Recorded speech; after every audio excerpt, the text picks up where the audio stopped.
No, we have seen a lot of documentary series or movies, being made on iconic filmmakers, actors. Is there anything that you, Anika, probably at home are you discussing to make something on Jitendra sir? I'm sure a lot of people would have approached you guys for this. Been approached a lot for a book on him. Like a lot of people have expressed interest in writing a book on him, but he's not been keen. He's like, I'm not really interested in getting an autobiography out. And as far as like a tribute or something, that of course I think he deserves one. Like actors like Dharamji and him, they don't really go out and market themselves, and they haven't Exactly. believed in it ever. Yeah. So they deserve, like how Elvis was made. It was a wonderful film.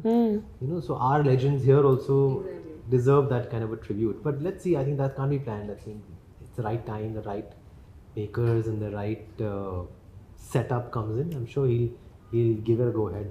Not to act in it, but he'll allow it to be happening. He'll allow it to happen. Yeah. But his enthusiasm for cinema is still there as an sense, as an audience or as a lover of cinema. Does he? He frequently- tracks today's cinema also, what's working, what's not working, but he's not really interested in going on sets. He said, he's done more than 200 films, so I think he started so young when he was just 20.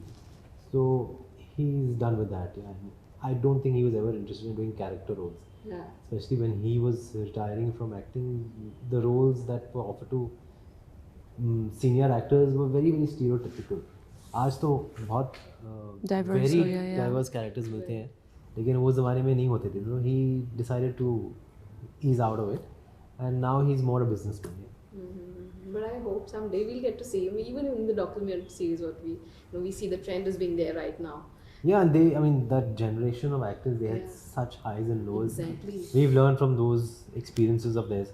So yeah, I think it would be very, very masaledar, to have a docudrama on either of these icons from the 60s. Yeah.